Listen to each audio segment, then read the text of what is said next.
హల్లెలూయా యేసు ప్రభున్ ఎల్లరు స్తుతించుడి.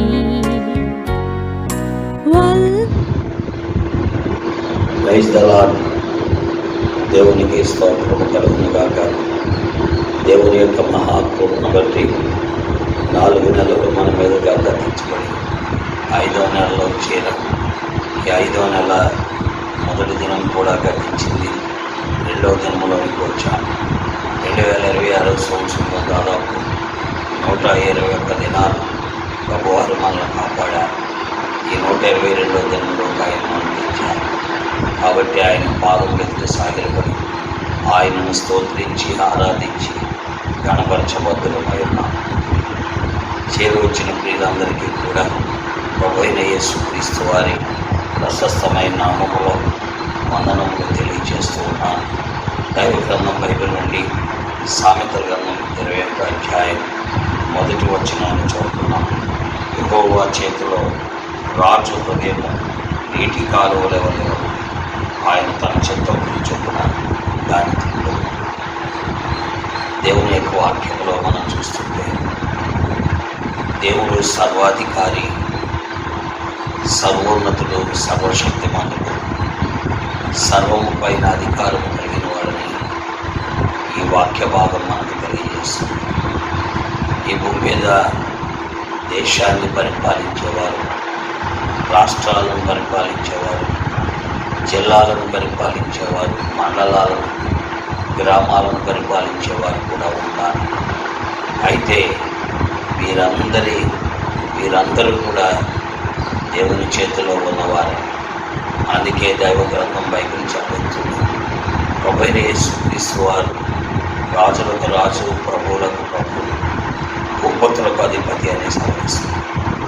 కాబట్టి ఈ రాజుల యొక్క హృదయాలు దేవుని చేతిలో ఉన్నాయనే విషయం మర్చిపోకూడదని వాక్యం ద్వారా చూస్తున్నాం.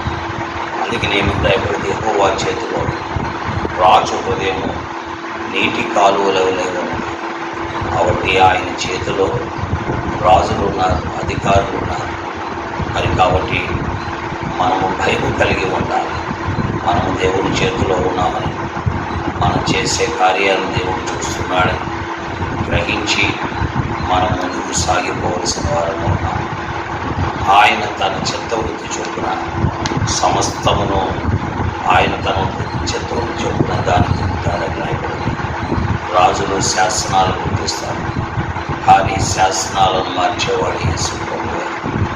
రాజుల అధికారాన్ని కలిగి ఉంటారు, అయితే ఒక రాజును దించి మరొక రాజును ఎక్కించేవాడు కూడా యేసు ప్రభువే. అందుకే దానియేలు గ్రంథంలో దానియేలు మాట్లాడుతూ ఆయన తన చిత్తవృత్తి చొప్పున అన్నీ చేస్తాడు. ఆయన ఎవరిని ఎక్కించ ఉద్దేశించిన వారిని ఎక్కిస్తాడు, ఎవరిని దించ ఉద్దేశించిన వారిని దించుతాడు సింహాసనం అని దానియేలు మాట్లాడుతూ వచ్చాడు.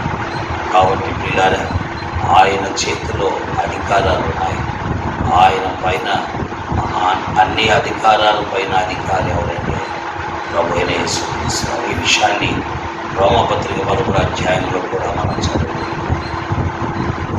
దేవుని యొక్క వాక్య ప్రకారం దైవ గ్రంథంలో మనం చూసినట్లయితే ఒకనొక సమయంలో ఒక రాజుగారు శాసనం పుట్టించారు. ఎవరి శాసనం పుట్టించారంటే అగ్నిగుండంలో వేసేస్తారు. అది షడ్రక్, మేషక్, అబేద్నెగో కాలంలో మనం చూస్తాం. అలాగే మరొక రాజుగారు శాసనం పుట్టించారు, సింహభూమిలో వేసేస్తారు. అయినా వారు విశ్వాసం గలవారు, దేవునికి అసాధ్యమైంది ఏదీ లేదు. యేసుక్రీస్తు అసాధ్యుడు. ఆయన మరణమును జయించి తిరిగి లేచినవాడు. ఆయన ఎదుట ఆయన సర్వమును శాసించే యోధుడు. ఆయనకు సాటి అయిన వారు ఎవరు లేరని విశ్వాసంతో వారి జీవితాల్లో ప్రభు కొరకై నిలబడిపోయారు. అప్పుడు దేవుని వాక్యంలో మనం చూస్తున్నా ఏం జరిగిందో. కాబట్టి రాజు యొక్క హృదయం దేవుని చేతిలో నీటి కాలువలలో ఉంది. ఆయన తన చిత్తవృత్తి చొప్పున సమస్తం చేస్తాడు. అలాగే ఎస్తేరు కాలంలో కూడా లేచారు ఇంద్రుడి మీద హామాను. అయితే ఆయన చిత్తవృత్తి చొప్పున అన్నింటినీ మార్చివేశారు. అలాగే యెహోషాపాతు కాలంలో 3 రాజులు లేచారు. మోయాబీలు, మాయోనీయులు, అమ్మోనీయులు.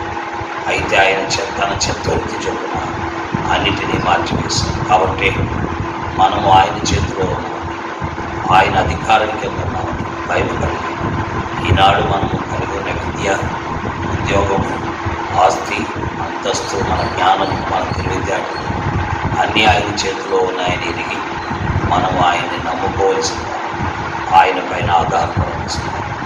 యేసు క్రీస్తు దేవుని వాక్యంలో రాయబడింది, ఆయన శక్తి జ్ఞానమై ఉన్నాడని 1 కొరింథీ 1:24 చూస్తున్నాం. కాబట్టి ఆ ప్రభు అయిన యేసు క్రీస్తు వారు అంత శక్తివంతుడైన దేవుడు, అన్నిటిపైన అధికారం కలిగిన దేవుడు, పాపిని రక్షించడానికి, పాపికి రక్షణ ఇవ్వడానికి ఆయన ఈ భూమి మీదకి వచ్చారు. శిలువకెక్కారు, శిక్ష అనుభవించారు, రక్తము చిందించారు, ప్రాణం దారిపోసారు, చనిపోయి సమాధి చేయబడి 3వ దినాన్ని లేచారు.